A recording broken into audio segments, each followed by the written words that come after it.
PIZINGNI apple somni le sagi tunia ding Jeremiah lian som legya aneu khat pangu Beelseek pa in hoih asak bangin beel dang khatin asek pa hi Jeremiah lian som legya aneu li Kiniamkhiatin Dai Om Adelaide Portland chi pen kitam thei kholowin toma zong igen nop thu hi ama pen mi thei ding ut se lo akiniamkhiat pasian na sem khati kum som li chin chang in Africa kama mi sen sem ding in sol na lian pi anga hangin apai na ding lampi ki hon lo a hi manin alung kya hi ai zong Adelaide in Beelseek pa khut sunga buan to ki bangin kei khut sunga no te na omuhi chi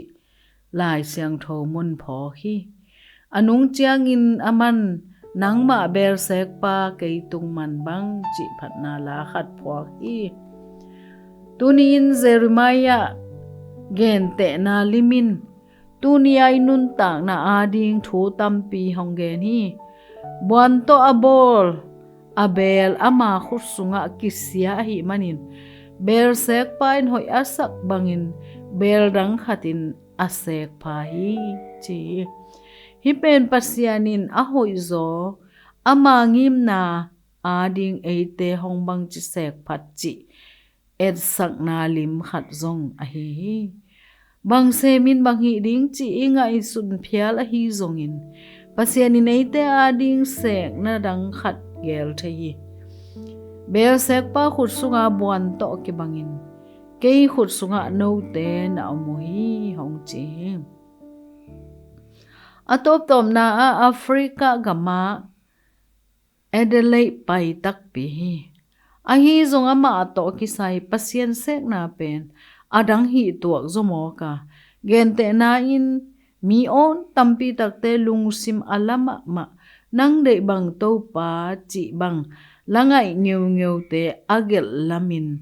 pasianin nanazang zo hi le kilom hi isep nop khat maban ki zom thailo isak lai tak pasianin hongbang chi sek nop hi ding chi lungai ki hoi hi pasianin ama dei na bangin sema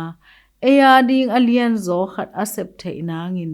nang dei bang hita hen chi in Kiniamkhiat na to dai oma ingak pen hoi taka asem i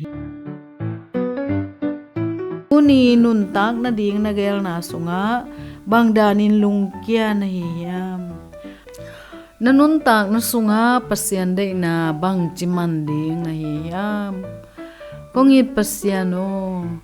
kanun tak na nangma Beelseek pa khut sunga hong ki ap zo sakta in Amen.